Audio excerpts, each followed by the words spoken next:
um ponto de partida. E aí sim começarmos a ver algum aspecto sobre a pessoa de Jesus Cristo. E o nosso ponto de partida será a Trindade, isso mesmo, a doutrina da Trindade. De forma simples, a doutrina da Trindade afirma um Deus uno que também ao mesmo tempo é trino. Ou seja, um único Deus que ao longo da história tornou-se conhecido, revelou-se através de três pessoas. O ser de Deus se manifesta por meio da pessoa do Pai, a pessoa do Filho e por meio da pessoa do Espírito Santo. Não são três deuses, porque isso seria uma espécie de politeísmo. Nem tampouco três substâncias, três essências ou três deuses, porque isso seria uma espécie de triteísmo.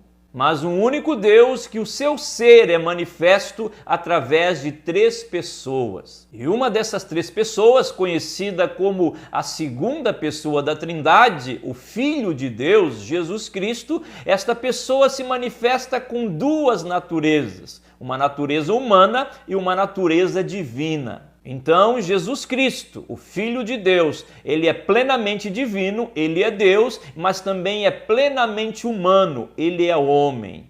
E para você compreender um pouco mais, dar uma aprofundada na doutrina da Trindade, tem um vídeo aqui no canal, o vídeo de número 45, o que é Trindade? Então, o nosso ponto de partida é a Trindade. Sendo assim, cremos e afirmamos que Jesus ele é plenamente Deus e plenamente humano. E estas duas naturezas de Jesus, uma natureza humana e uma natureza divina, elas não estão desajustadas ou separadas, mas elas se misturam de uma maneira sobrenatural que uma natureza não anula a outra. Muito semelhante à sarça que queimava lá no Antigo Testamento diante de Moisés, enquanto pastoreava as ovelhas do seu sogro.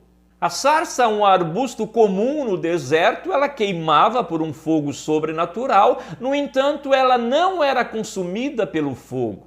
Assim, a natureza humana de Jesus não se anula com a sua natureza divina. Nem tampouco a sua natureza divina é anulada pela natureza humana de Jesus. E para compreender um pouco mais destas duas naturezas de Jesus, assista ao vídeo de número 76, Jesus, duas naturezas. Dentro dos aspectos da natureza divina de Jesus, tem um fator determinante que afirma que Jesus é Deus. E este fator é chamado de a pré-existência de Cristo.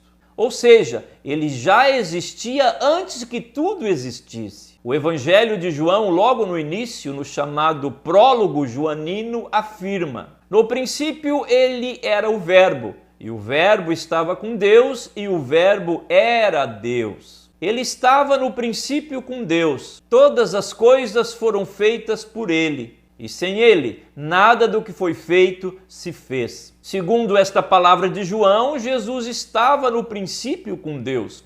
Além de estar no princípio com Deus, ele era Deus. Segundo esta palavra de João, ele estava com Deus, ele era Deus e todas as coisas foram feitas por ele. E de uma maneira de simples compreensão, Jesus já existia antes de nascer. É determinante a questão da pré-existência de Jesus, pois Jesus não passou a existir após o seu nascimento, ele já existia. Se não existe a pré-existência de Cristo, não existe Trindade, e se não existe Trindade, Jesus não é Deus. Além disso, Jesus mentiu, pois no Evangelho de João encontramos afirmações de Jesus dizendo ao Pai que o Pai iria glorificá-lo com a mesma glória que ele tinha com o Pai antes da criação do mundo. A pré-existência de Jesus está relacionada com o ato criativo de Deus. Deus criou todas as coisas através da pessoa de Jesus. E como foi visto no Evangelho de João, as coisas passaram a existir por causa de Jesus Cristo.